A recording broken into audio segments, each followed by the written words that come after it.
हरे Krishna friends. तो friends, त्याग और वैराग्य का फ़र्क समझ लीजिए कि त्याग क्या है और वैराग्य क्या है।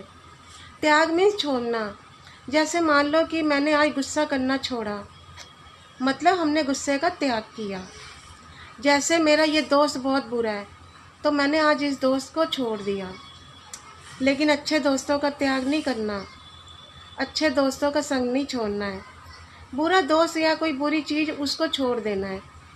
अच्छा, आप जैसे आप कोई व्रत रखते हो तो उसमें कुछ भी नहीं खाते हो क्योंकि आपका व्रत है, तो उस दिन आप सब कुछ त्याग देते हो।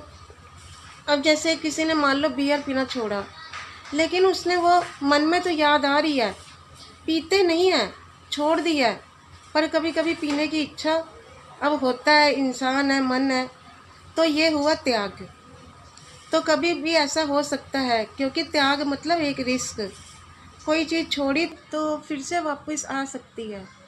अब कई लोग ऐसे हैं जो 4-4 साल, 8-8, 10-10 साल शराब या मांस नहीं खाते, लेकिन अचानक से फिर वापस से शुरू कर देते हैं। तो त्याग की हुई चीज़ वापस आएगी। लेकिन एक बार अगर किसी चीज़ से वैराग्य आ गया, वैराग्य मतलब जो चीज़ मन से ही निकल गई पूरी तरह से, यानी कि नफरत।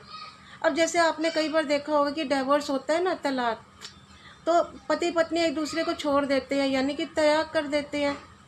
ये इंसान बुरा है वो कहता है, ये इंसान बुरा है वो कहती है, तो उसका त्याग कर दिया मतलब। पर कुछ साल बीतते हैं, वो आपने अक्सर देखा होगा कुछ केसेस में कि वो फिर से एक हो जाते हैं, यानी कि शादी कर लेते हैं। कई डिवोर्स केसेस में ऐसा होता है कि वापस फिर से जुड़ जाते हैं। या आपने सुना होगा ब्रेकअप, जैसे कि जैसे कोई लड़का लड़की एक दूसरे से रिलेशन में होते हैं तो फिर एक दूसरे से ब्रेकअप कर देते हैं, तो ये त्याग है। लेकिन 10-15 दिन, कुछ दिन बीते, महीना बीतता है, तो वो एक दूसरे को मनाकर फिर से बात करना शुरू कर देते हैं। लेकिन एक होता है वैराग्य, यानी कि लड़के ने या लड़की ने एक दूसरे को मन से ही निकाल दिया, मतलब पूरी तरह से नफरत। तो फिर वो उसके जीवन में कभी नहीं आता, क्योंकि एक बार अगर किसी चीज़ का वैराग्य आ गया तो वो चीज़ जीवन में कभी नहीं आती। आपने एक बात कथा तो सुनी होगी फ्रेंड्स, इससे समझिए। राजा भरत जो अपना राजपाट, अपनी पत्नी, बच्चे सब छोड़कर जंगल में बैठकर भजन करने लगे। वो एक राजा था, जबकि सब कुछ छोड़ दिया उन्होंने, अपना पैसा, अपना धन, अपनी बीवी, बच्चे, मतलब सब कुछ छोड़कर एक चोला ओढ़कर और बैठ गए तप करने, नाम जप करने। तो एक दिन वो जंगल में बैठे तप कर रहे थे, तो उनके सामने एक हिरन का बच्चा आया। तो धीरे ही धीरे, देखते ही देखते ना, उनका मोह पड़ गया उसमें। अब वो हिरन को देख देख के पागल हो रहे हैं, उसे अपने पास रख लिया और इतना मोह पड़ गया कि बस उन्होंने अपना कीर्तन भजन भी उनसे छूट गया। तो देखा, उन्होंने त्याग किया था। त्याग करने के बाद भी कोई चीज़ फिर से उनके जीवन में आ गई। जिस संसार को वो छोड़ कर आए थे, अपने बीवी बच्चे सब, और यहाँ देखो सब फिर से हिरन में मोह पड़ गया। त्याग करने के बाद भी वही जीवन में वापस आ गई उनके। तो हिरन को खिलाना पिलाना, मतलब जैसे एक बच्चे की सेवा करते हैं ना, तो वहाँ वो बच्चों को छोड़ के आया और यहाँ इसे बच्चे की तरह पाल रहा है। तो त्याग की हुई चीज़ फिर से वापस जीवन में आ जाती है। अब जैसे किसी ने कहा कि मैंने चाय पीना त्याग दिया है, 1 दिन, 2 दिन, 3 दिन, लेकिन चौथे दिन सर में ऐसा तेज दर्द उठा और फिर चाय शुरू कर दी, और फिर बोला कि ये मैंने 3 दिन कैसे बिताए मुझे पता है। क्योंकि चाय से ना उनको जैसे कि इश्क जैसा होता है। किसी किसी का होती है ना ऐसी लत कि हर थोड़ी थोड़ी देर में चाय, फिर से चाय, फिर से चाय। वो अपनी जान के खुद ही दुश्मन होते हैं, ये सच है।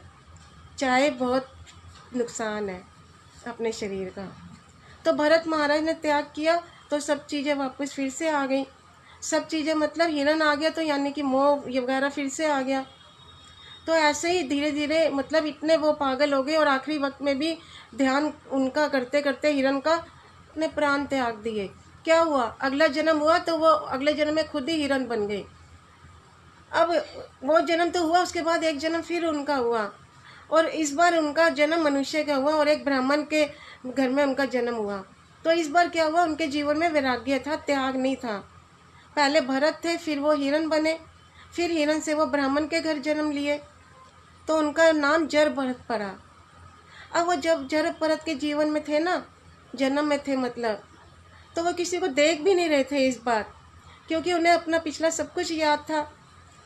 अब की बार तो उनके मतलब बगल से कोई कुत्ता भी निकल जाए तो राम राम राम राम, तो वो चीज़ मतलब मन से ही निकल गई। कौन कुत्ते में मुंह डाले, कोई पक्षी दिखे तो राम राम राम राम, मत देखो इसे। अब घर बार मोह ममता कुछ भी नहीं, बस उनके जीवन में वैराग्य, कि किसी को देखूंगा तो उनके जीवन में मोह पड़ जाएगा, अगर किसी को देखूंगा तो वो चीज़ लाने की फिर इच्छा होगी। अब जैसे हम देखते हैं ना कभी कभी कोई चीज़, तो मन में इच्छा होती है। अब मन है तो क्या कर सकते हैं। अब जैसे किसी के हाथ में मोबाइल देखा, हम ले नहीं सकते हैं क्योंकि 1 लाख की है, क्योंकि मन में इच्छा जागी कि वो ये चीज़ मेरे पास भी हो।